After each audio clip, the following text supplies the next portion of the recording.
গণমাধ্যমে খবর এসেছে, নৌ পরিবহন মন্ত্রীর বাসায় ২৭ তারিখ রাতের বৈঠক থেকেই অনির্দিষ্টকালের কর্মবিরতির শুরু।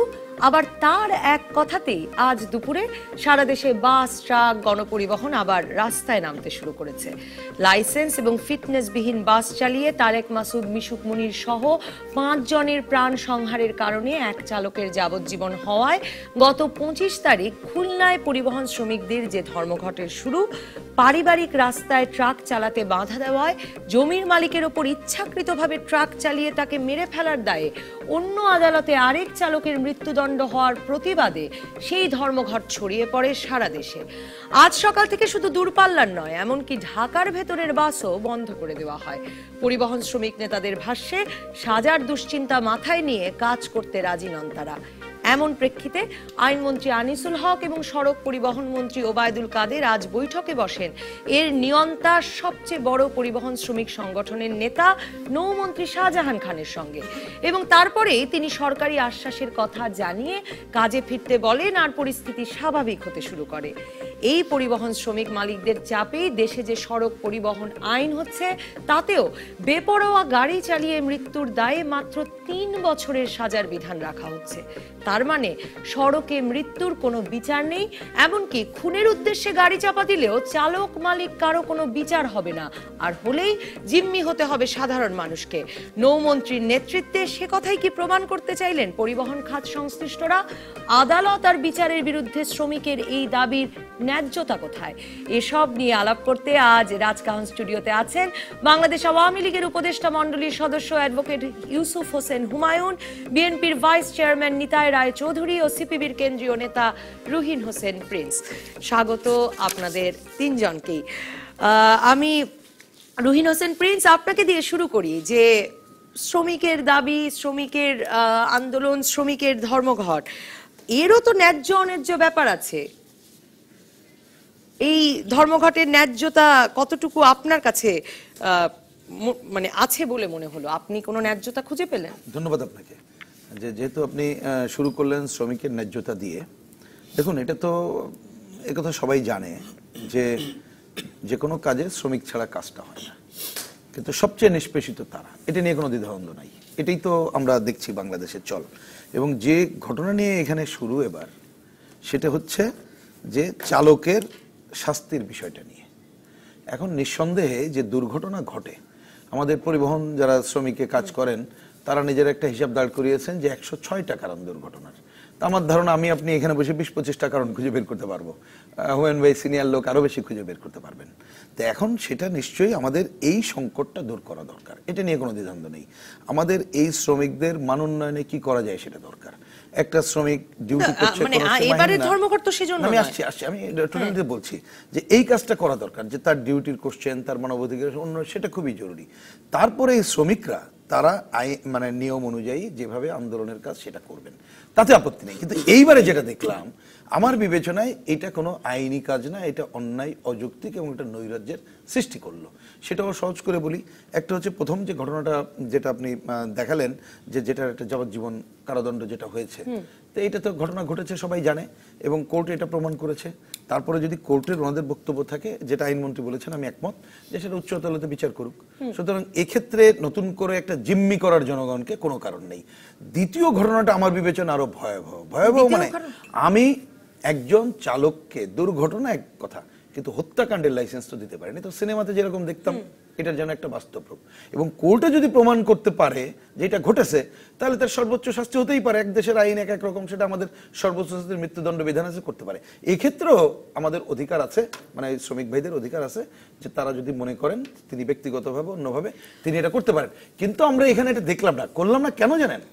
সবচেয়ে ঘটনা ঘটে গেল এর মধ্যে আমি ব্যক্তিগতভাবে কোনো শ্রমিকের সাথে দেখি না। আপনাকে বিস্মিত করে মানে আপনি তো একটা দীর্ঘ সময় শ্রমিক আন্দোলন দেখেছেন, আপনারা বরাবরই প্রো শ্রমিক রাজনীতিও করেন। মানে আপনাকে যদি আমি জিজ্ঞেস করি যে এই যে তারেক মাসুদ, মিশুক মুনীরকেও যেই বাস ড্রাইভারের গাড়ির তলে তারা মারা গেলেন, সেই ড্রাইভারও নাকি সেদিন 24 ঘন্টার মধ্যে 3টা ট্রিপ দিয়েছিলেন। হ্যাঁ, তো তাদেরকে কত কর্মঘণ্টা কাজ করানো হচ্ছে, কি পরিস্থিতিতে রাখা হচ্ছে, তাদের খাওয়া থাকার অবস্থা কি, তাদের পারিশ্রমিক কি, এগুলো নিয়ে কখনো তাদের ধর্মঘটে নামতে দেখলাম না।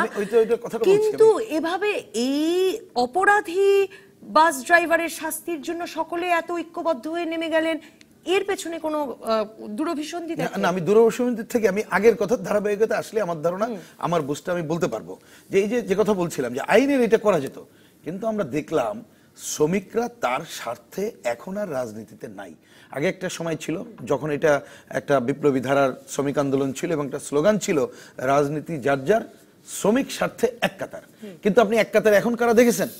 মালিক এবং শ্রমিক। এটা যেন দুনিয়ার একটা অদ্ভুত আবিষ্কার, কারণ আমরা জানি পরস্পর বিরোধী অবস্থান, কিন্তু এইখানে এক কাতারে তারা হয়ে গেছে। আর এদের নেতা এখন কে হয়েছেন? তিনি একজন মন্ত্রী, এবং তিনি সব জায়গার, এটা না আরো বহু জায়গার বহু নেতা, তিনি সব পক্ষের নেতা। এটা হয়েছে, এইটা যখন হয়, বরঞ্চ আমি এখন দেখছি মালিকরা তার সাথে শ্রমিককে ব্যবহার করছে, যার জন্য যে আপনি যে কথা বললেন শ্রমিকের স্বার্থে কোনো আন্দোলন নাই এবং তার জায়গাটা নেই, তাহলে দরকার ছিল ওইটা না করে এখানে জিম্মি করা হচ্ছে। আমি এখানে উদ্দেশ্য খোঁজার আগে বলতে চাই যে এই যে মন্ত্রীর কথাটা আসলো, একাধিক মন্ত্রী, এবং সেক্ষেত্রে আপনি একটা ইন্টারেস্টিং ফিচার দেখবেন, যে মন্ত্রীর কথা আসছে তিনি ক্ষমতাসীন দলের, তার সাথে পরিবহন মালিক সমিতির নেতা হিসেবে যে মন্ত্রী উনি জাতীয় পার্টি, আরেকজন এই মালিক সমিতির মধ্যে দেখবেন বড় বিএনপি নেতারাও আছে। অর্থাৎ এই সব মিলিয়ে যে ককটেল ইউনিয়নের নামে যেটা করা হচ্ছে, সেইটা প্রকৃতপক্ষে শ্রমিকের থেকে মালিকের স্বার্থে এবং কতগুলো দূর অভিসন্ধি বাস্তবায়নের কাজই করছে। এখানে আমি শ্রমিকের স্বার্থের কিছু দেখি না, যার জন্য এইবার এই নৈরাজ্যের ঘটনাটা বড় করে ঘটতে পারলো। অ্যাডভোকেট নিতাই রায়চৌধুরী, যেই দুজন মন্ত্রীর কথা এসেছে বিশেষভাবে, বিএনপি নেতারাও আছেন এই ইউনিয়নগুলোতে, সেটা সত্যি, কিন্তু যারা নেতৃত্ব দিচ্ছিলেন, নৌ পরিবহন মন্ত্রী তো বটেই, তিনি নৌ পরিবহনের দায়িত্বে আছেন, আর আছেন যেই মন্ত্রী তিনি পল্লী উন্নয়ন ও সমবায়ের প্রতিমন্ত্রী। তো কিন্তু সড়ক পরিবহন মন্ত্রী এবং আইন মন্ত্রী দুজনকে গিয়ে আসলে এই নৌ পরিবহন মন্ত্রীর সঙ্গে কথা বলে বিষয়টা মিটমাট করতে হলো, এবং একেবারে আসলে একরকম তার এক কথায় মিটমাট হয়ে গেল। পুরো পরিস্থিতিটা আপনি কিভাবে দেখেন? আমি এইভাবে দেখি যে এই যে কর্মবিরতি নয়, আপনি প্রথমে বলছেন কর্মবিরতি, এটা ছিল শ্রমিক ধর্মঘট, মানে পরিবহন শ্রমিকদের আহত যে ধর্মঘট, এই ধর্মঘটের সূচনা হয়েছে কিন্তু মন্ত্রীর বাসায়। মন্ত্রীর বাসায় শ্রমিকদের ধর্মঘট আহ্বান করা হয়েছে, এবং সেক্ষেত্রে আমি বলতে চাই, প্রথমে আমার কাছে মনে হয়েছিল যে মন্ত্রী এখানে শ্রমিক বিরোধী নেতা হিসেবে হয়তো এই ধর্মঘটটা মানে ডাক দিয়েছেন, কিন্তু পরবর্তী সময় দেখা গেল যে আপনার কথায় যে এক কথায় সেখানে আবার মন্ত্রী, আইনমন্ত্রী বসে এটাকে প্রত্যাহার করলেন। মূলত বিষয়টা হচ্ছে কি, যে আমাদের রাষ্ট্রযন্ত্র কোন শ্রেণীর স্বার্থ রক্ষা করছে? এই রাষ্ট্রযন্ত্র পরিচালিত হচ্ছে আইন প্রয়োগকারী সংস্থা, বিচার ব্যবস্থা এবং প্রশাসন কর্তৃক। এটা হচ্ছে রাষ্ট্রযন্ত্রের মূল চালিকা শক্তি। এই রাষ্ট্রযন্ত্র একদিকে নিজের স্বার্থে বিদেশি স্বার্থ রক্ষা করছে, অন্যদিকে এখানে মালিক শ্রেণীর, ধনী শ্রেণীর এবং লুটেরা শ্রেণীর স্বার্থ রক্ষা করে চলেছে, যে কারণে বাংলাদেশের অর্থনীতি এখন লুটেরা অর্থনীতিতে রূপান্তরিত হয়েছে। বাংলাদেশে কৃষক এবং শ্রমিক যে সবচাইতে যে অগ্রগামী যে অংশ, শ্রমিকের দেশের মানুষের মধ্যে সবচেয়ে অগ্রগামী সচেতন অংশটা হচ্ছে শ্রমিক, কিন্তু বাংলাদেশে এই লুটেরা পুঁজির প্রভাবে শ্রমিক আন্দোলন নেই। যেমন আজকে সমস্ত চ্যানেলগুলোতে, টেলিভিশন চ্যানেল বা মিডিয়াগুলোতে মালিক হচ্ছে বড় বড় শিল্পপতি, এবং যাদের ব্যাকগ্রাউন্ড হচ্ছে যে লুটের মাঝে তারা বড় বড় হয়েছে, এই ব্যাংক থেকে 10,000 কোটি, ওই ব্যাংক থেকে 20,000 কোটি। আপনার কাছে এ তো বড় আলোচনার বিষয়, বড় আলোচনার বিষয়। আমি ছোট আলোচনায় আসি, সেটা হচ্ছে যে আমি বিষয়টাকে এভাবে দেখি যে নিজেদেরই স্বার্থে এই ধর্মঘটটা মানে ডাকা হয়েছে ঘটনাটাকে ভিন্ন খাতে নিয়ে যাওয়ার জন্য। আবার যখন এটা অগ্নিগর্ভ হয়ে উঠেছে, সারা দেশের শ্রমিকরা যখন এটাকে নিজের মানে দাবি হিসেবে গ্রহণ করেছে, সারা দেশে যখন অচল অবস্থা সৃষ্টি হয়েছে, তখন আবার নিজের সাথে সেটাকে ধামাচাপা দেওয়া হয়েছে। এবং রহিন সাহেব সেটাই বলার চেষ্টা করেছেন, কি স্বার্থ থাকতে পারে এই যে সরকারি দলের? আপনি যদি আমাকে রাজনীতির জিনিসটা বলেন, মানে রাজনীতি সরকারের স্বার্থ, শ্রমিক মালিকের স্বার্থের বিষয়টি বাদ দিয়ে, যে ধরুন এখানে আমি যেটা বলছি, যে সরকারের কি স্বার্থ রক্ষা হলো? স্বার্থটা হলো এখানে যে, যেমন ধরেন আমি দুইটা ছোট্ট উদাহরণ দেব। একবার লাল বাহাদুর শাস্ত্রী হচ্ছে রেলমন্ত্রী, জওহরলাল নেহরু প্রধানমন্ত্রী। একটা মারাত্মক রেল দুর্ঘটনা ঘটলো, মানে রেলমন্ত্রী লাল বাহাদুর শাস্ত্রী যে জওহরলাল নেহরুকে বললো যে মাননীয় প্রাইম মিনিস্টার একটা মারাত্মক রেল দুর্ঘটনা ঘটে গেছে। তো তখন বলছে হ্যাঁ তুমি এটাকে মানে তদন্ত করো, ভালো করে তদন্ত করো। কয় না নেহরুজি, আমি আমার পদত্যাগপত্র নিয়ে এসেছি। বলে কেন তুমি পদত্যাগ করবে কেন? কয় এটা আমি নৈতিক দায়িত্ব স্বীকার করে পদত্যাগ করছি। একবার ইন্দিরা গান্ধী বিমানবন্দরে তার উদাহরণ তো ধরুন বিএনপি আমলেও নাই, না না মানে এই নৈতিক দায়িত্বের এইসব প্রশ্ন কেন আসছে? আমি আপনাকে না আমি আপনার কাছ থেকে বিএনপির তরফ থেকেই শুনতে চাই। জি জি জি জি আমি আপনার কাছ থেকে আদর্শিক সিচুয়েশনটা শুনতে চাই না, আমি শুনতে চাই আপনি এখানে রাজনীতি কোনটা দেখেন। আমি রাজনীতি দেখি যে এখানে যেহেতু বাংলাদেশে বর্তমানে গণতন্ত্র অনুপস্থিত এবং গণতান্ত্রিক বলা হচ্ছে, কিন্তু নৈতিক দায়িত্ব কেউ কখনো স্বীকার করছেন না। যেখানে স্বরাষ্ট্রমন্ত্রীর দায়িত্ব স্বীকার করে পদত্যাগ করা উচিত, যেখানে আজকে কিন্তু এই যে পরিবহন মন্ত্রীর এত বড় ম্যাসাকার হয়ে গেল, 2 দিনে লোক মারা গেল, কিন্তু সেখানে তার কোনো দায়িত্ব নেই, মালিকের কোনো দায়িত্ব নেই। আমি আপনার সাথে একমত, এখানে মালিকের কোনো দায়িত্ব নাই, তার কোনো দায়িত্ব নেই। এখানে দায়িত্ব দাঁড়ায় শুধু শ্রমিকদের উপরে, শ্রমিক মেহনতি জনগণের। আমি আসবো অ্যাডভোকেট নিতাই রায়চৌধুরী আপনার কাছে। ইউসুফ হোসেন হুমায়ুন, অ্যাডভোকেট ইউসুফ হোসেন হুমায়ুন, আপনার কি মনে হলো মানে এই যে একজন মন্ত্রী খুব সক্রিয় ভূমিকা পালন করলেন, সক্রিয় কি মানে তিনি শ্রমিক নেতাও বটে, তিনি আসলে এক রকমের সংবাদ মাধ্যমের খবর ধর্মঘট ডাকলেন, আবার তার সঙ্গে আলাপ মিটমাট হয়ে গেল, পরেই ধর্মঘটও মিটে গেল। মানে একজন মন্ত্রী এরকম একটি অস্বস্তিকর অবস্থায় কেন ফেললো আপনাদের সরকারকে? দেখুন, সার্বিক ব্যাপারটা বিশ্লেষণ করতে হবে। যদি আপনার প্রশ্ন দিতে হয়, উত্তর দিতে হয় সঠিক, সেই সঠিক উত্তর দেওয়ার সময় কিন্তু এখনো আসেনি। এই জন্য আসেনি যে কি মূলত যে ব্যাপারটা, যেটা প্রেক্ষাপটটা হলো আদালত একটি আইন, যে আইনে যেটা মুশফিক মুনিরের কথা বলে, যেটা আমাদের এই রিসেন্ট ঘটনা তো মনে করিয়ে দিয়েছে জাজমেন্টের পরে, এই জাজমেন্টের রিফ্লেকশন অর্থাৎ মানে রিফ্লেকশন অর্থাৎ রিয়াকশন যাই বলে, সেটার থেকে কিন্তু এসছে হঠাৎ করে যে জাজমেন্ট হয়েছে, যাবজ্জীবন সাজা হয়েছে। এখানে একটি কথা আছে, সেখানে যেটা আমার ফ্রেন্ড সাহেব বলছে, আমিও সে কথা বলি, আইনমন্ত্রী সেটা বলছেন, সেটা হচ্ছে যে দ্যার প্রভিশন ফর অ্যাপিল, সেখানে আপিল করার সুযোগ আছে, সেকেন্ড অ্যাপিলের ব্যাপার আছে, সেগুলো সব আইনগতভাবে সেখানে এই ধরনের একটা কর্মসূচি দেওয়ার স্কোপ নাই আমার বিচারে, যেহেতু আইনগত ব্যবস্থা আছে। এখানে ব্যাপারটা হচ্ছে যে, আর দ্বিতীয় ঘটনাটি তো আপনি নিশ্চয়ই জানেন, সেটা আরো ভয়াবহ, যে একজন ট্রাক চালক তার প্রতিবেশীর সাথে পারিবারিক রাস্তার উপর মানে ওই জায়গাটা যাচ্ছিলাম। এখন সাধারণভাবে আগের যে আইনটা ছিল 304 নট অ্যামাউন্টিং টু মার্ডার, এটা অ্যাক্সিডেন্ট, এটা ইন্টেনশন টু মার্ডার না। এখানে যদি ইচ্ছাকৃতভাবে উইথ এ মোটিভ যে আমি হত্যা করে, দ্যাট ইজ এ মার্ডার, সেখানে কিন্তু ওই আইন অ্যাপ্লিকেবল হয় না। এই 302 এ যে মামলার অভিযোগপত্র দাখিল হয়েছিল সেটাও এতদিন ধরে জানা ছিল। সেটাই বলছি, 302, 304 এর পার্ট 1, সেটার ভিতরে not amounting to murder, amounting to murder. এখানে এই সূক্ষ্ম ব্যাপারটা নিয়ে যেটা এসছে, শ্রমিকদের যে ব্যাপারটা হলো তারা একটা ধাক্কা খেয়েছে, মানে ধাক্কা দেওয়া হয়েছে ভেতর থেকে, স্বার্থ নেই বলে আমার মনে হয়। যারা পেছন থেকে আছে, কিন্তু যেরকম আপনার সুপ্রিম কোর্টের একটা ঘটনা নিয়ে তারা ওটা নিয়ে এই যে বাতাস দেওয়ার চেষ্টা করতেছে, এই যে কতগুলি ব্যাপার আছে, এগুলো বাতাস দিল কেন? মানে একজন মন্ত্রী বাতাস দেওয়ায় যুক্ত থাকবেন কেন? বাতাস তো বলি নাই। এখানে শ্রমিক যে সংগঠন যারা করেন, তারা এইটাকে ইস্যু করার চেষ্টা করছেন। সেখানে শাহজাহান খান সাহেব, আমাদের মাননীয় মন্ত্রী, তিনি একজন শ্রমিক নেতা ছিলেন আজকের থেকে না, তিনি জিনিসটি উপলব্ধি করতে অন্যদিকে ধাবিত যাতে না হতে পারে, সেই জন্য তিনি একটি ব্যবস্থা গ্রহণ করেন। ধর্মঘটের ডাক তিনি এককভাবে দিয়েছেন, এ ধরনের কিন্তু তথ্যবদ্ধ আমাদের কাছে, তিনি নিজেও সেটা বলেননি।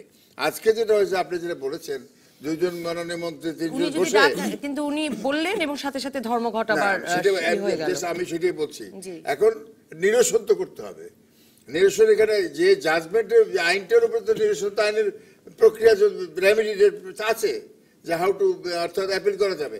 এখানে বসে এই জন্য যে প্রাণহানি হচ্ছে, দুর্ভোগ হচ্ছে, জনদুর্ভোগ যেটা, সেটার পেছনে একটি আমি ষড়যন্ত্র না বুঝে ইন্টেনশন অসন্তোষ থাকতে পারে, সেইটা উপলব্ধি করে তারা বসে, যেহেতু তিনি একজন শ্রমিক নেতা আছেন এবং সবার সাথে একটা স্বাভাবিক সম্পর্ক আছে, সেই কারণে মালিকদের সাথে বসে নিরসন করাটাই এটা তার রাষ্ট্রীয় দায়িত্ব অ্যাজ এ মিনিস্টার।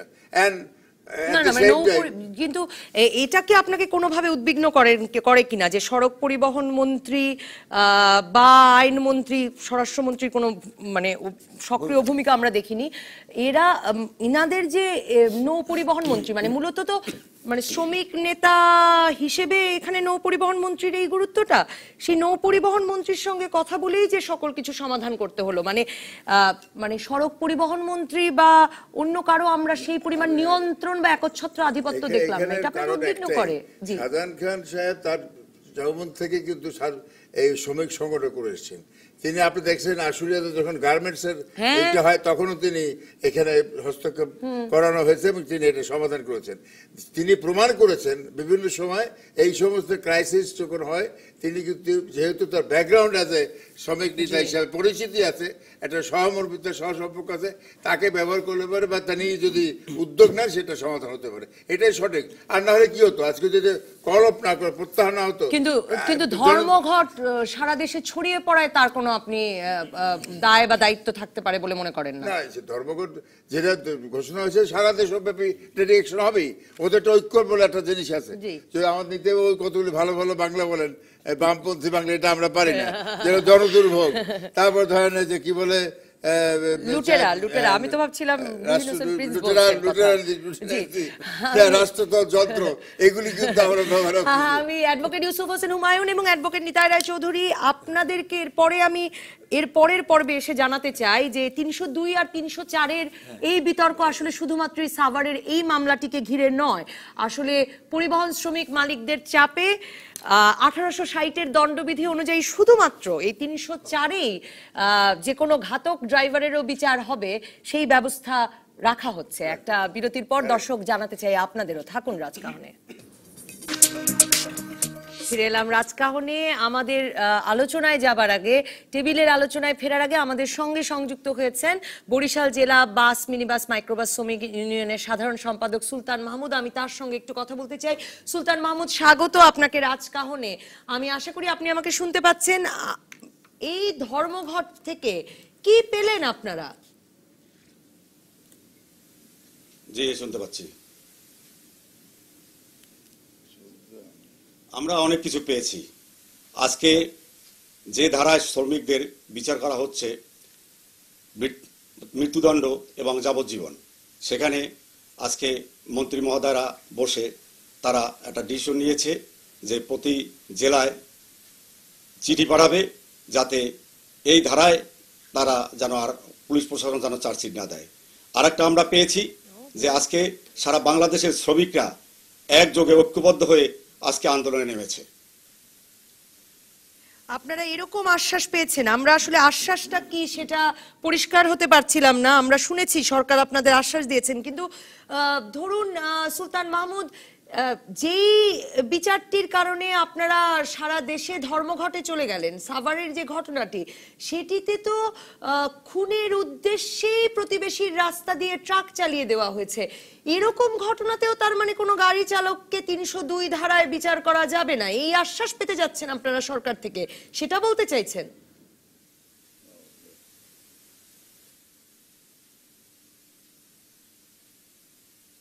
না না, আমি সেইটা বলতে চাইনি। আমি বলতে চাচ্ছি যে সাধারণভাবে যে অ্যাক্সিডেন্টগুলো হয়ে থাকে, এটা ইচ্ছার বাইরে, একটা শ্রমিকের ইচ্ছার বাইরে। কোনো শ্রমিকই কিন্তু চায় না যে একটা লোক মারা যাক, একটা পিঁপড়া মারা যাক, সেটাও কিন্তু চায় না। তো ঘটনা হয়েছে যে আমরা যারা সাধারণভাবে যে অ্যাক্সিডেন্টগুলো হয়ে থাকে সচরাচর, সেই বিচারেরই আমরা আশ্বাস পেয়েছি। সুলতান মাহমুদ, আপনার কাছে আমার শেষ প্রশ্ন, যে এই যে ধরুন তারেক মাসুদ মিশুক মুনিরের দুর্ঘটনার জন্যই যেই ড্রাইভারের সাজা হলো, তার লাইসেন্স ছিল না 3 বছর, তার গাড়ির স্পিড গভর্নর নষ্ট ছিল, তিনি 24 ঘন্টার মধ্যে তৃতীয় ট্রিপে বেরিয়েছিলেন। এই সমস্যাগুলোর সমাধান করা প্রয়োজন বলে কি আপনারা মনে করেন? সেটা নিয়ে কি আপনারা মালিক পক্ষের সঙ্গে কথা বলছেন? বা মানে দুর্ঘটনা কমিয়ে আনতে তো আপনাদেরও অনেক দায়িত্ব আছে।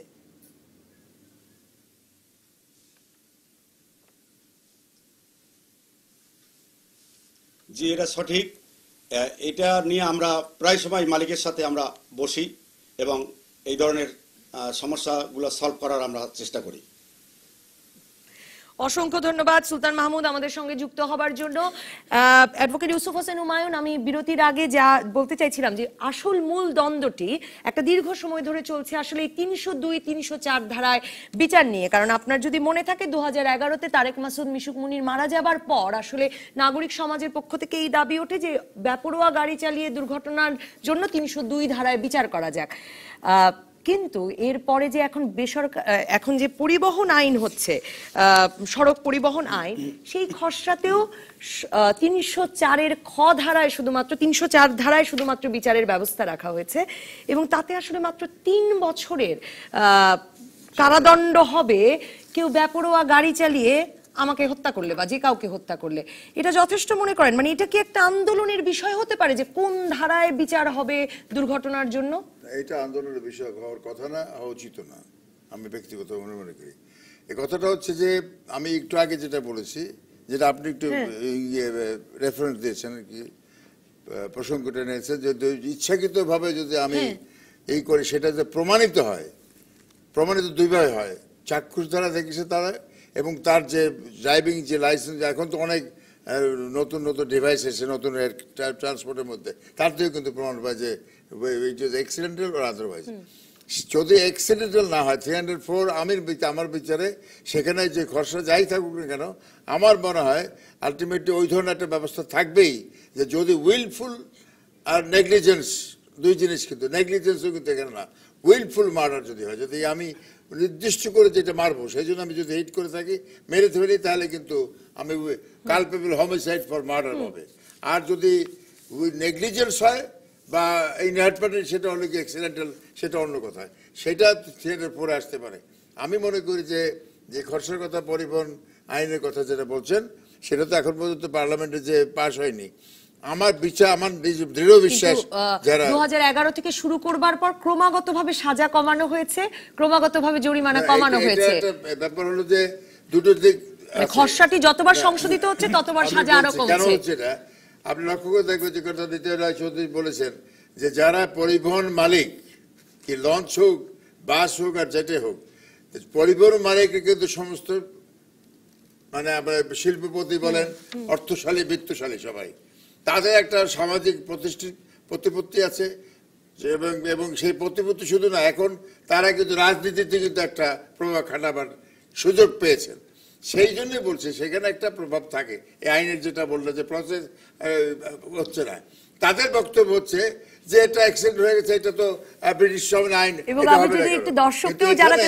এখানে বাস্তবতা যেটা হচ্ছে, আমার বিশ্বাস যে খসড়াটা এসছে, পরিবহন এটা যতই প্রেশার থাকুক বা অনুরোধ বিনয় যাই থাকুক না কেন, তদবির থাকুক না কেন, আমার মনে হয় যে আইনের ভিতরে এই প্রভিশন অবশ্যই থাকতে হবে, থাকবে যে যদি উইলফুল প্রমাণ হয়, ইচ্ছাকৃত যে আমি যদি অ্যাক্সিডেন্ট নয় এটা মেরে থাকি, তাহলে কিন্তু সেটা।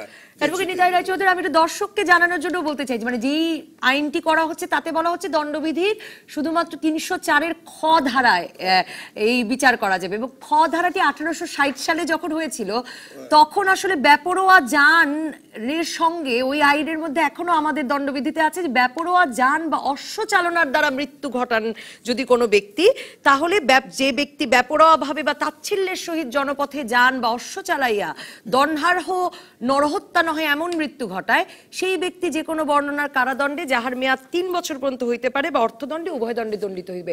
তার মানে আসলে আপনি ধারণা করতে পারেন যে 1860 সালে যে পরিস্থিতির কথা বলা হচ্ছে, তখন বেপরোয়া যানের মধ্যে একটি অশ্বের ঘোড়া, মানে অশ্বচালিত যান একটি বেপরোয়া যান হয়ে উঠতে পারে। আর এখন চালকরা যে গাড়ি নিয়ে বের হন, তার বেপরোয়া হবার ক্ষমতাতেও তো আকাশ পাতাল ফারাক। আচ্ছা, এখন আমি বলি, মানে শ্রম আইনে যাই পরিবর্তন আসুক না কেন, বিচারটা হবে পেনাল কোড অনুযায়ী, মানে আমাদের দেশের মানে ফৌজদারি কার্যবিধি, দণ্ডবিধি অনুযায়ী বিচার হবে। ফৌজদারি দণ্ডবিধিতে পেনাল কোডে 302 এবং 304-এর ক এবং খ, সেখানে বলা হয়েছে 304-এর ক খতে যে মানে মার্ডার, মানে amounting to murder and not amounting to murder, এইটা দুটো। অ্যামাউন্টিং টু মার্ডার হলে সেটা 302-এ যাবে, নট অ্যামাউন্টিং টু মার্ডার। এটা কিন্তু শুধুমাত্র পরিবহনের ক্ষেত্রে না, এমনিও হতে পারে। এমন একটা লোককে হাসপাতালে মানে ভর্তি করা হলো, সেখানে সে দেখা গেল যে একটা পর্যায়ে তার নেগলিজেন্সের কারণে সে মারা গেল, কিন্তু সেই হাসপাতালে ভর্তির আগে হয়তো একটা জায়গায় সে মানে অ্যাসল্টেড হলো, কিন্তু তার মৃত্যুর ঘটার কোনো কারণ ছিল না। এটা হচ্ছে যে মানে আপনার murder not amounting to murder. এখন এই পেনাল কোড অনুযায়ী যেটা বিচার হবে সেটা চুলচিরা দেখতে হবে যে তার ইন্টেনশন কী ছিল, মানে মোটিভ কী ছিল, এবং সেটা প্রমাণ করতে পারছে কিনা। প্রমাণের দায়িত্ব হচ্ছে প্রসিকিউশনের। যদি প্রমাণিত হয় তাহলে তার মৃত্যু এটা নিয়ে মানে আন্দোলন কেন? মানে আন্দোলনে 302 এর বিচার করা যাবে না, 304 এ বিচার করা যাবে না, এটা কি আন্দোলনে একটা ব্ল্যাঙ্কেট নিয়ম তো হতে পারে না? বিষয় হতে পারে না। এটা আইনটা, কিন্তু আইনটা আমি মানে এক্ষেত্রে যে আমাদের মানে বারের প্রেসিডেন্ট, সুপ্রিম কোর্ট বারের প্রেসিডেন্ট বিশ্বভূষণ রহমান বহু পুরনো সিনিয়র আইনজীবী, আমি ওনার সাথে একমত। কথা হচ্ছে যে এখানে পেনাল কোডকে তো হঠাৎ করে আপনি চেঞ্জ করতে পারবেন না। আর আপনি যেটা বললেন যে পরবর্তীতে পরিস্থিতি, আজকের পরিস্থিতিতে অবশ্যই আইন সরকার আশ্বাস দিয়েছেন বলে বলছিলেন এই পরিবহন শ্রমিক নেতা, যে সরকার আশ্বাস দিয়েছেন যে তারা জেলায় জেলায় চিঠি পাঠাবে এসব আইনে যাতে বিচার না হয়। এটা কি করা যায়? এটা কি আইনসঙ্গত? আমি একটা ভিন্ন কথা বলতে চাই। আমি বলতে চাই যে যদি একটা দুইটাই বেপরোয়া গাড়ি হয়, একটা মারাত্মক মানে মানে পথ দুর্ঘটনা ঘটে, রোড অ্যাক্সিডেন্ট হয়, সেই ক্ষেত্রে যদি মানে এরকম মানে নৈতিক দায়িত্ব থাকতো যে তাহলে পরিবহন মন্ত্রী পদত্যাগ করতে হবে বা ওই সেই অমুক করতে হবে, তাহলে কিন্তু বা মালিকের পদত্যাগ করতে হবে, তাহলে কিন্তু এখানে কন্ট্রোলটা আসতো। অতএব একটা ডিসিপ্লিন তৈরি হতো। যেমন রাস্তাতে অ্যাক্সিডেন্ট যাতে কম হয়। আপনি তো বিলাতে ছিলেন, আপনি বিভিন্ন জায়গায় ছিলেন, আপনি দেখেছেন সেখানে কিন্তু রোড অ্যাক্সিডেন্ট হয় না মানে ডিসিপ্লিনটা এভাবে নিয়ে আসা হয়েছে। আরেকটা কথা আপনি আগেরবার যেটা বলছেন আমি শেষ করি, একটু জিজ্ঞেস করি যে এটা কি কোনো সরকার করতে পারে, মানে আইনমন্ত্রী কি এটা করতে পারে? আমি এটা জিজ্ঞেস করবো অ্যাডভোকেট হুমায়ুনকেও, যে এটা কি আইনমন্ত্রী বা কোনো সরকার করতে পারেন যে জেলায় জেলায় চিঠি দিয়ে, যে এই আশ্বাসের কথা বলছেন পরিবহন শ্রমিক নেতা, যে জেলায় জেলায় চিঠি দিয়ে বলে দেওয়া যে এসব ধারায় মানে যাবজ্জীবন মৃত্যুদণ্ডের সাজা আছে, এসব ধারায় ড্রাইভারদের বিচার করা যাবে না, এই ডিসিশন কি সরকারের? এটা সরকারকে, যেটা আগে আমাদের সিনিয়র হুমায়ুন সাহেব প্রথমে যে কথাটা বলছেন, ওনাকে মন্ত্রীকেও কিছুটা ডিপেন্ড করতে হবে কিছুটা, কারণ যেহেতু মানে হি বিলংস টু সাম। সরকার কি এটা করতে পারেন? আচ্ছা, এটা করতে পারে না। আসলে সরকার যে একটা চিঠি দিয়ে দেবে, এই চিঠি দেয় না, এখানে মূল জিনিসের ভিতরে যেতে হবে। আমার বক্তব্য ছিল যে শ্রমিকরা শুধুমাত্র এই ব্যাপারটা নয়, তাদের আরো অনেক দাবি আছে। যে আপনি বলছিলেন মানে একজন মালিক একজন ট্যাক্স শ্রমিককে তাকে 8 ঘন্টা বেশি, তাকে সারা রাত দিন আর রাত এক করে 24 ঘন্টা খাটাবে, এবং তখন সে বেপরোয়া হয়ে যাবে, তখন সে নেশাগ্রস্ত হবে। এটার থেকে বন্ধ করতে হবে, এবং এটা একটা আইন করতে হবে যে একজন। আমি আসবো আপনার কাছে। রুহিন হোসেন প্রিন্স, শ্রমিকরা বলছেন, তারা শ্রমিক নেতারা বলছেন তারা খুশি। আমরা একজনের সাথে কথা বললাম বরিশালে, তিনি বলছেন তারা খুশি কারণ তারা এই আশ্বাস পাচ্ছেন যাবজ্জীবন মৃত্যুদণ্ডের বিচার তাদের এই ধারায় তাদের বিচার হবে না, তো তারা আশ্বস্ত। না, আমি খুবই আশ্চর্য হলাম এটা শোনার পরে, কারণ একটা তো এটা অনৈতিক কাজ হয়েছে, অযৌক্তিক কাজ হয়েছে। আরও যদি ওনাদের সাথে সমঝোতার নামে সরকারের পক্ষ থেকে এই আশ্বাস দেওয়া হয়, এটা আর একটা অন্যায় আবদার। এবং আমি যতটুকু বুঝি এখানে আইনের সিনিয়র লোকজন আছে, এটা আইন অ্যালাউ করে না, আইন অ্যালাউ করে না।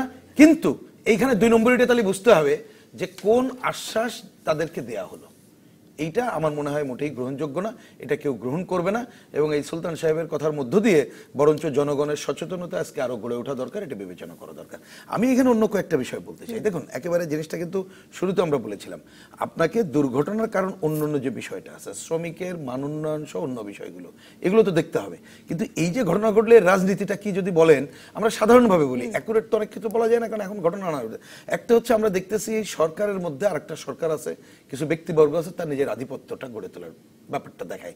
এই যে মন্ত্রী শাহজাহান খান সাহেবের কথা হলো, তিনি কি ল্যাঙ্গুয়েজ বললেন, স্বেচ্ছা অবসরের কথা বললেন, আবার তিনি বললেন কাজে যোগ দেওয়া হয়ে গেল, এবং ওনার মানে কনসেন্ট ছাড়া যে কিছু হয়নি এটা আজকে প্রমাণিত। তাহলে এইটা কি নিজে একটা আধিপত্য গড়ে তুললেন, নাকি ওনার মনের মধ্যে অন্য কিছু আছে? আমি নেগেটিভ না, কিসের শ্রমিক নেতার উনি দায়িত্ব পালন করেন? আমাকে যদি বলেন তা তো সে দায়িত্ব পালন করেন, বরঞ্চ মালিকের পক্ষে দায়িত্ব পালন করেন। বরঞ্চ এখন যেটা ঘটছে, আগে বলেছি, আপনি দেখেন একটা উনি গতকালই বলেছেন, আপনি গতকালকে যদি পত্রপত্রিকা ওনার সাক্ষাৎকার দেখেন, বলেছেন এই যে কথায় কথায় এত হবে, এগুলো চলবে না, 3 বছর আইন করতে হবে। উনি কথা বলেছেন এই যে আইনের সাজা মাথায় নিয়ে তো আর কাজ করা যায় না। যে আইনের কথা আপনি বলছেন, তাহলে আমি বলবো উনি নিজে একজন আইনের লোক হয়ে উনি যখন মন্ত্রী হয়েছেন যে রাগ বিরাগের বশবর্তী হয়ে কিছু করবে না, নিজেই আইন ভঙ্গ করে এই আইনকে বাস্তবায়নের জন্য খসড়া আইনকে উনি একটা প্রেশার ক্রিয়েট করার কাজ করলেন, তথাকথিত পপুলারিটি অর্জন করার জন্য সাধারণ মানুষের বিপক্ষে যেও। এবং আমার ধারণা কোনো বিবেকবান ড্রাইভার সাহেবও এটার পক্ষে থাকবেন না, যে তিনি যদি নিজেও বুঝবেন যে আমি একটা অন্যায় করলে তো আমার শাস্তি হবে। ড্রাইভারও তো এটা মৃত্যু হ্যাঁ, মানে মারা যান, মানে সেটাই। মালিকই সবচেয়ে সেফ এটা এক থাকেন নম্বর আসলে। কাজ, যে উনি এটা আধিপত্য বিস্তার করতে চান। এবং এখন যেটা এই যে সুলতান সাহেবের কথা শুনলাম, আধিপত্য বিস্তারের নতুন কৌশলটা আপনি দেখেন, ওদেরকে হয়তো এইভাবে বোঝানো হয়েছে যে তোমরা এটা উইথড্র করো, অলরেডি আমরা বিজয় অর্জন করছি। তাহলে এটা এক নম্বর কথা। কিন্তু সবচেয়ে গুরুত্বপূর্ণ যেটা আমার বিবেচনায়, যে আমি শুরুতেও বলেছিলাম, এই যে মালিক শ্রমিক ঐক্য, এটা একটা পৃথিবীর যেন অন্যতম আবিষ্কার। আপনি দেখবেন যে এখানে কোনো শ্রমিক আন্দোলন এখন নাই, এই মালিকদের কতগুলো ঘটনা এখন কিন্তু ঘটে যাচ্ছে, খেয়াল করবেন। এই যে আপনি যোগ্য অমুক বললেন, এইগুলো এই যে মিশুক মুনিরের এই হত্যাকাণ্ড, মানে এই দুর্ঘটনার পরে এটা কিন্তু ওই যে পরিবহন মালিকের বিরুদ্ধেও মামলা হয়েছে, সেটা রায়ের ক্ষতিপূরণের মামলা চলছে, সম্ভবত 13 কোটি টাকার ক্ষতিপূরণ। আপনি এটা সিলেটও এরকমের হয়েছে। এবং এখন দেখবেন অনেক মালিকরা তাদের ব্যবসায়ীর স্বার্থে বেপরোয়া গাড়ি চালায়, ড্রাইভারকেও সে সময় বেঁধে দেয়, যত ঘটনা ঘটুক 3 ঘন্টার মধ্যে তুমি চলে যাবা। এবং স্টপে লোক উঠায়, শেষে যে সে তখন দ্রুত টানে। এটা কিন্তু মালিকের স্বার্থ সংরক্ষণ হয়। অর্থাৎ মালিকও একটা দায় মুক্তি নিতে চায়, কারণ এই ধরনের দুর্ঘটনা ঘটলে দিন যত চলে আসছে, এই আইন থেকে কিন্তু খালি ড্রাইভারের শাস্তি হবে, নট দ্যাট ওই মালিককে বড় অর্থদণ্ড সহ অন্য শাস্তির আওতায় আসবে। সুতরাং ওই মালিকও এখন এই তথাকথিত শ্রমিক আন্দোলনের ঘাড়ে চেপে এই কাজটা করতে চাইটা। আর একজন রাস্তার কিছু মানুষ বলেন, এইটা আমি নিশ্চিত না, সেটা হচ্ছে কি, এটা যাই না হঠাৎ করে হয়ে যায় কিনা। সরকার, আমি এই সরকারের অনেকগুলো আপনি দেখবেন ক্যারিশমা বা নেগেটিভ অর্থে ক্যারিশমাটা আপনি ব্যবহার করেন, সমাজে যখন প্রো পিপুল মুভমেন্ট গড়ে ওঠে তখন কোনো না কোনো সুযোগ পেলে সেটাকে ব্যবহার করা হয়, যাতে ওই প্রো পিপুল মুভমেন্ট থেকে মানুষের আপনাদের গ্যাসের দাম বৃদ্ধির আন্দোলনে আন্দোলন আপনি বলেন আজকে 2-3 দিন ধরে আলোচনা হওয়া ছিল গ্যাসের দাম, এর ন্যায্যতা অন্যায্যতাই, কিন্তু এর মধ্যে আর নেই। যদিও এই ব্যাপারে আমরা সচেতন আছি, ওতে মানুষকে ভুল বোঝানো যাবে না, সেই আন্দোলনের ধারা চলবে। আমি বলছি এই ধারাগুলো ইন্টারেস্টিং দুটো পয়েন্ট তুলেছেন, এই দুটো পয়েন্ট নিয়ে আমি এসে আলোচনা করতে চাই। এক, রাজনৈতিক আন্দোলন যেভাবে, আমার প্রশ্নটা একটু ঘুরিয়ে, রাজনৈতিক আন্দোলন যেভাবে আমরা দমন করতে দেখি, সেরকম দমন আমরা নৈরাজ্য সৃষ্টিকারী আন্দোলন দমন করতে দেখি না কেন, এটি আমার একটি প্রশ্ন। আর দ্বিতীয় প্রশ্ন থাকবে যে অনেকেই বলছেন যে মালিকরা সাবধান করছেন যে তাদেরকে যাতে বিচার বা জবাবদিহিতার মুখোমুখি না করা হয়, সেজন্য শ্রমিকের এই আন্দোলন। দর্শক থাকুন রাজকাহনে। ফিরে এলাম রাজকাহনে। অ্যাডভোকেট ইউসুফ হোসেন হুমায়ুন, আপনার কাছে আসবো। আমি আগে একটু অ্যাডভোকেট নিতাই রায়চৌধুরী আপনার কাছে যেতে চাই, যে রুহিন হোসেন প্রিন্স প্রশ্ন তুলেছেন যে এই যে শ্রমিকের এখন আসলে তারেক মাসুদ মিশুক মুনিরের মামলায় যেমন 13 কোটি টাকার ক্ষতিপূরণের মামলা চলছে আদালতে মালিকের বিরুদ্ধে, এবং খুব দ্রুত তার রায় হবে, এবং আরো 2-1টি এরকম ক্ষতিপূরণের মামলা আছে। অনেকেই মালিকদেরকে জবাবদিহির আওতায় আনতে বলছেন। রুহিন হোসেন প্রিন্স বলছেন আসলে মালিকদের বাঁচাতে আগেই দেখানো হলো যে শ্রমিকদের সাজা হলেই এরকম আন্দোলন গড়ে তোলা যায়। এই রাজনীতিটা আপনি দেখেন কিনা, আর এটা আপনাকে বিস্মিত করে কিনা যে ধরুন বামপন্থীরা গতকাল গ্যাসের দাম বৃদ্ধির প্রতিবাদে হরতাল দিয়ে, আধাবেলা হরতাল দিয়ে ইউনিভার্সিটি এলাকায় নামলো, তো কাঁদানে গ্যাস ছোড়া হলো। রামপালের আন্দোলনের সময় তো আমরা দেখেছি যে সে কি তীব্র বিরোধিতা, কিন্তু গার্মেন্টস শ্রমিকদের তো কখনো নামতেই দেওয়া হয় না। কিন্তু এই দুদিন ধরে নৈরাজ্য চলতে পারলো কি করে? পুলিশ কোথায় আমাদের? আমি একথাটা আমি খুব স্পষ্ট বলেছি, এখানে বামপন্থী ডানপন্থীর ব্যাপার না, ব্যাপারটা হল যে রাষ্ট্রের ক্যারেক্টারটা দেখতে হবে, রাষ্ট্রযন্ত্রটা মানে কাদের দ্বারা নিয়ন্ত্রিত হচ্ছে। আমার বক্তব্য হচ্ছে যে বর্তমান রাষ্ট্রযন্ত্র, না আপনারা নামেন না দেখে আমি বামপন্থীদের কথা বললাম, যদি মানে বিএনপিও নামতে পারে না, আমি সেটিও যুক্ত করতে চাই। আমি বিএনপিও নামতে পারে না, বামপন্থীরা নামলো, নামার পরে কাঁদানে গ্যাস আটক এসবের শিকার হলো। বামপন্থীদের উপরে যে আচরণ করেছে সরকারের পুলিশ, আমি তীব্র কঠিন ভাষায় এর নিন্দা করতে চাই। এটা বাংলাদেশের গণতান্ত্রিক সংস্কৃতির এটা বিপরীতে। 2 নম্বর কথা হচ্ছে যে এখানে মালিকদের মানে অপরাধের আওতায় আনতে হবে। আমি প্রথমে কিন্তু বলেছি মালিক নয় শুধু, এবং সংশ্লিষ্ট মন্ত্রীকেও। ঘন কুয়াশার কারণে ইন্দিরা গান্ধী বিমানবন্দরে একটা বিমান দুর্ঘটনা ঘটল। মাধবরাও সিন্ধিয়া তখন ছিল বিমানমন্ত্রী, তিনি নৈতিক দায়িত্ব স্বীকার করে পদত্যাগ করলেন। বিমান দুর্ঘটনা হয়েছিল ঘন কুয়াশার কারণে, কিন্তু মন্ত্রী পদত্যাগ করলো। প্রথমেই হতে হবে যে সংশ্লিষ্ট মন্ত্রীকে পদত্যাগ করতে হবে, এবং তারপরে মালিককে তার ক্ষমতার বিষয়ে আওতায় আনতে হবে, তাহলে দেশে ডিসিপ্লিন হবে। না না, সেই সংস্কৃতি আমাদের কোথায়? এটা হচ্ছে না। আমাদের প্রধানমন্ত্রীর এটা- বিমানে তো এটা- জ্বালানি লিক হলো, এটা কেউ হচ্ছে কাউকে না। তো মানে বাংলাদেশের তাতে পদত্যাগ করতে হলো এই না। এই রাষ্ট্রযন্ত্র এদেশের শ্রমিক এবং কৃষক স্বার্থ বিরোধী। আমি বলতে চাই যে বর্তমান সরকার এই শ্রমিক স্বার্থ বিরোধী সরকার, এবং ঠিক সেই কারণেই আজকে শ্রমিকরা যে অনিবার্য যে আন্দোলন সংগ্রামটা গড়ে তুলছিল, এটা মন্ত্রী নিজের বাসার থেকে প্রথমে এই ধর্মঘটে ডাক দিয়ে উনি একটা জনপ্রিয়তা, আমি তখন তাকে ধন্যবাদ জানাতে চেয়েছিলাম। পরবর্তী সময় তিনি আবার এটাকে কেন আপনি ধর্মঘটের মধ্যে কোথায় যৌক্তিকতা না, খুঁজে না, পেলেন? আমি প্রথমত যে শ্রমিকরা তো শুধু একটা ব্যাপার নিয়ে ধর্মঘট না, ধর্মঘটে তারা এই ধর্মঘটের একটা ভিতরে কারণে আরো- বলেছে ওর- যে তাদের না, নেতারা না, অন্তত একটা না, কারণে না, বলেছেন না, যে একটা- সাজা মাথায় নিয়ে তারা কাজ করবেন না। এটা হচ্ছে যে সাজাটার তো বিরুদ্ধে অ্যাপিল হয়েছে, ফার্স্ট অ্যাপিল হবে, সেকেন্ড অ্যাপিল হবে, এবং সেখানে তো আপনার মানে বিধান রয়ে গেছে, সেটা আইনগত ব্যাপার, কোর্টে দেখবে। কিন্তু শ্রমিকদের এই যে আন্দোলনটা সারা দেশে যে ছড়িয়ে গেল, এই ছড়িয়ে গেল, যদি আমি এটাকে বলি যে অবৈধ আন্দোলন, তাহলে সে অবৈধ আন্দোলন সৃষ্টি করেছে মন্ত্রী, তাহলে he will be held responsible. তার জন্য এই যে দুই দিনে যে ব্যাপক ক্ষতি হয়ে গেল, তার জন্য মন্ত্রীকে পদত্যাগ করতে হবে, এবং সেটা কোন করতে মন্ত্রী? হবে। নৌ পরিবহন মন্ত্রী না সড়ক পরিবহন মন্ত্রী? পরিবহন মন্ত্রী যিনি এই ডাকটা দিলেন এবং শ্রমিক নেতা হিসেবে, তাহলে তার কারণে যে সারা দেশে যে নৈরাজ্য বা সারা দেশে যে ক্ষতি ভোগান্তিটা হলো, মৃত্যু পর্যন্ত হলো, তার জন্য এটা যদি অন্যায় হয়ে থাকে, অসংখ্য তাহলে মন্ত্রীকে ধন্যবাদ অ্যাডভোকেট নিতাই রায়চৌধুরী। আমাকে শেষ করতে হবে। রুহিন হোসেন প্রিন্স, কিন্তু এই মৃত্যুর প্রসঙ্গটিতে একটু 2 লাইন বলবেন, এরপর আমাকে অ্যাডভোকেট ইউসুফ হোসেন হুমায়ুনের কাছে আসতে হবে। যে মৃত্যু এই আন্দোলনেও, এই নৈরাজ্যতেও কিন্তু মৃত্যু হলো এক শ্রমিকেরই। শালম নামক যে শ্রমিকের মৃত্যু হয়েছে, দেখুন জি। মানে এই দায় কে নেবে? আমার মনে হয় যে এইটা যদি একটা প্রকৃত শ্রমিক আন্দোলনের মধ্য দিয়ে তিনি মারা যেতেন, শহীদের মর্যাদা পেতেন এবং শ্রমিক আন্দোলনে কাজে লাগতো। কিন্তু অ্যাকচুয়ালি নৈরাজ্যকর পরিস্থিতি এরকমের হলে এই ঘটনাগুলো ঘটে, সুতরাং এগুলো বিবেচনা রাখা উচিত। আমি এই সুযোগে একটা বলতে চাই, আপনাকে আসলে এই পুরো সংকট নিরসনের জন্য পুরো আমাদের সড়ক ব্যবস্থাকে ঢেলে সাজাতে হবে, আমাদের শ্রমিকদের মানোন্নয় ভূমিকা রাখতে হবে। আর একটা জিনিস, এটাকে উপেক্ষা করলে চলবে না। এটা ভেবে দেখেন যে মানুষ যে জিম্মি, সেই ধরনের থেকে মুক্ত করতে চান, আমাদের সংবিধান অনুযায়ী মুক্তিযুদ্ধের চেতনার কথা যারা বলি, রাষ্ট্রীয় খাতকে উপেক্ষা করা চলবে না। আমাদের বিআরটিসি আছে, ওইখানে দক্ষতা নেই, দুর্নীতি, অব্যবস্থাপনা। তাহলে দক্ষ দুর্নীতিমুক্ত এবং ভালো ব্যবস্থাপনা মুক্ত আপনি যদি একটা রাষ্ট্রীয় পরিবহন খাত গড়ে না তুলতে পারেন, পারবে না। এটা মনে রাখেন। আমি প্রসঙ্গক্রমে বলি, ভবনে জান বোধ হয় এই বর্তমান যে পররাষ্ট্র প্রতিমন্ত্রী শাহরিয়ার আলম, তার এলাকায় সে যে বিআরটিসি উদ্বোধন করলো, পরে যে এই মালিক শ্রমিক নামধারীরা ভেঙে চুরে দিয়ে বন্ধ করে দিল, বহু জায়গায় বিআরটিসি চালাইতে পারে না, জেলা টু জেলায় আপনারা জানেন। তাহলে আজকে জিম্মি, এই যে মালিক শ্রমিক ঐক্যের নামে পুরো পরিবহন ব্যবস্থাকে তারা জিম্মি করে নিজেদের আখের গোছাচ্ছে। সুতরাং ওই ধরনের একটা রাষ্ট্রীয় খাত গড়ে তুললেই, যেটা আপনি বলেছেন এটা জিম্মি করতে পারবে না, সেই দিকে দেখতে হবে। ধন্যবাদ রুহিন হোসেন প্রিন্স। অ্যাডভোকেট ইউসুফ হোসেন হুমায়ুন, মালিকের যখন জরিমানা হবে 13 কোটি টাকা বা কয়েক কোটি টাকা, তখন তাহলে কি হবে? শ্রমিকের মানে সাজার পরেই আসলে সারা দেশ জিম্মি হয়ে গেল। আমি আগেই বলেছি আপনাকে, যেখানে একটা সেলফ ইন্টারেস্ট কাজ করে, শ্রেণী স্বার্থ আর কি, মালিক শ্রেণী যারা, আমি একটু আগে বলেছি কারা এখানে মালিক শ্রেণী, যারা বিত্তবান অর্থবৈশালী, তারা এই পরিবহন খাতটায় এখন ঢুকে গেছে, প্রত্যেক জায়গায় ঢুকছে। আগে এতটা ছিল না, একটা স্পেশালাইজড লোকরাই এই পরিবহনের ব্যবসা করতো। এখন কিন্তু যারা রাজনীতি করে, এমপি বলেন, মন্ত্রীরা পেছনে থাকে, এই ধরনের লোকজন কিন্তু এই পরিবহনের বাসায় ঢুকছে। এখন যে আইনটির কথা, যেটা 23 কোটি হোক আর 3 কোটি হোক, এই সাজা যে ব্যবস্থা মালিকদের উপরে, সেইটার কিন্তু একটা ব্যাখ্যা আছে আইনের ভিতরে।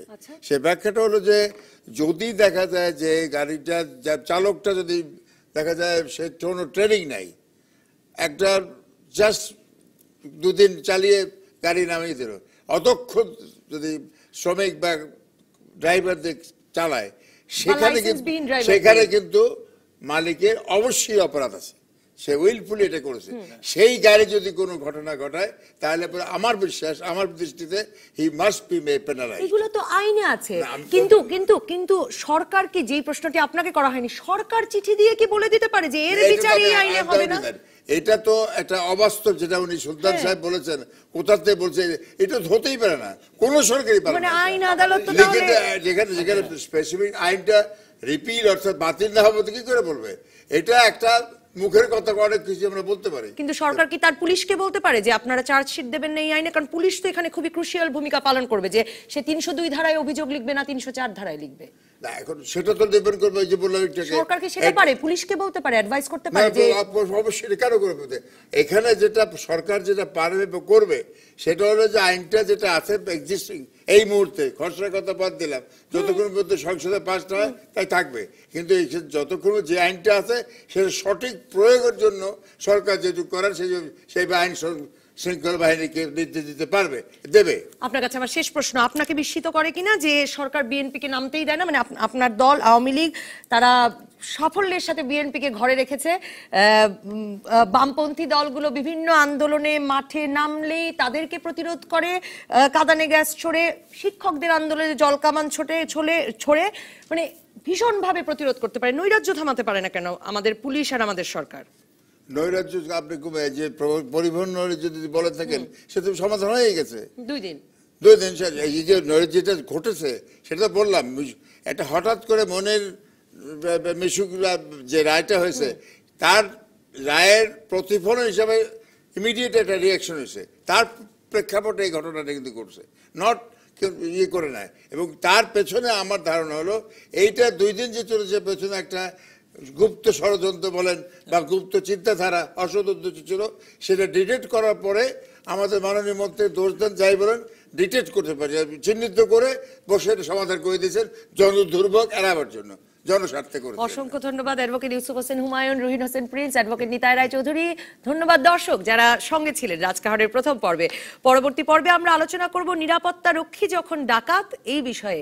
সাথে থাকবেন নিরাপত্তা প্রতিষ্ঠান রোরা এন্টারপ্রাইজেস লিমিটেডের ব্যবস্থাপনা পরিচালক মেজর অবসরপ্রাপ্ত মোহাম্মদ আখতারুজ্জামান, ডিএমপির যুগ্ম কমিশনার কৃষ্ণপদ রায় ও সুপ্রিম কোর্ট বার অ্যাসোসিয়েশনের সাবেক সহ সম্পাদক সৈয়দ মামুন মাহবুব। সঙ্গে থাকবেন আপনিও।